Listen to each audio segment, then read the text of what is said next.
Hi there. So, when we left off, Joel was wanting to see this evidence that Brendan has on this whole thing with the black eye. Shosh isn't having it though, is she? Can't say that I blame her. It is her brother, and he was tortured pretty badly. So, let's see how it goes, shall we? Okay, here we go. We fast forward through most of it, watching musician Brendan popping up all around the risers, playing different instruments for his one man band. He switches into regular playback once the tuba sequence comes up. I feel my stomach muscles tense. As much as I've been bullied, I've never had the opportunity to actually watch it happen before. The impatient expression on Shosh's face is replaced by one of intense concentration. I don't get it, Kimberly puts in. All I see is Brendan. Where's everybody else? You and Joel are there, but you're both out of the frame, Brendan explains. Keep watching. We hear Aaron and Bear fling open the doors, even though they're off camera. The first thing we actually see are two jets of white foam that catch Brendan full in the face. He goes down, tuba and all. It would be funny if I didn't know what was coming next.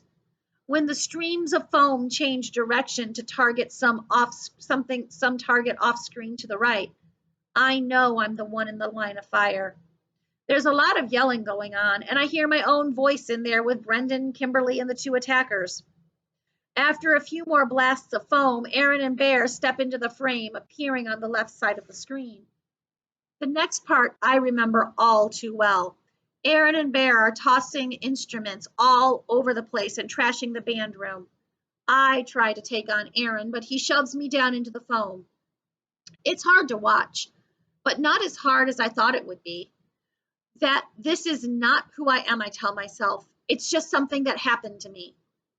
Somehow, seeing it unfold in real time, in high definition video, I'm able to expand the fracas in the band room to include every rotten, bullying thing that was ever done to me.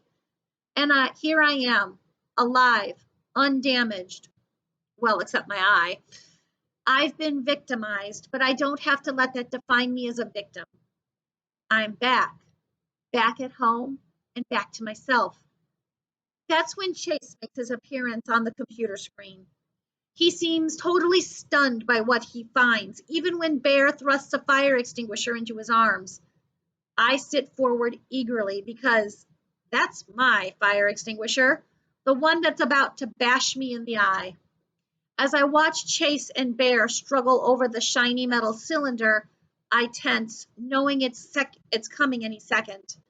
I'm following the combatants, checking for the high sign, the nod of acknowledgement that shows that the three are in cahoots, and it's time to clobber the kid who got them put on community service. It doesn't come. Chase wins the tug of war, and my face gets in the way. That's all that happens. Brendan pauses the video. An accident, he says triumphantly. I agree, I tell him. Wow, Chase must be really strong, is what Kimberly gets out of it. Shash's cheeks are bright red as she digests the truth. My sister judges everything and everybody so harshly that when her judgment falls on herself, it's like the end of the world. He still lied, she says tight-lipped. He's not perfect, Brendan agrees. But think of the trouble he would have been facing if he'd gotten blamed for all that. If it was you and you saw the easy way out, wouldn't you take it? Shosh is stubborn. I wouldn't be in a mess like that because I don't hang around with pond scum. I looked at her. We have to at least talk to him. I'm expecting more of an argument, but she nods. And I can think of plenty of things to say. One of those things should be I'm sorry, Brendan puts in pointedly. She glares at him. We'll see. But if it is, it'll be the last item on my list. Where is Chase? Kimberly asks in annoyance. Brendan, you said he was going to be here. Brendan is already on his phone, talking with Mrs. Ambrose. He frowns, thanks her, and hangs up.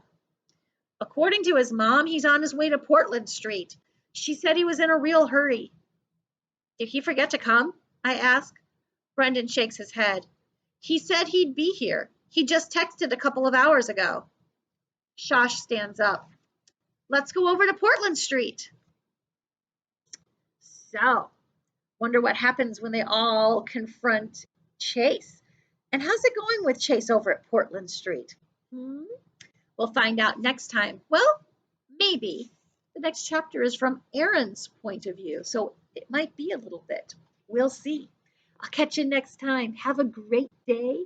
Stay safe and kind. I'll see you next time.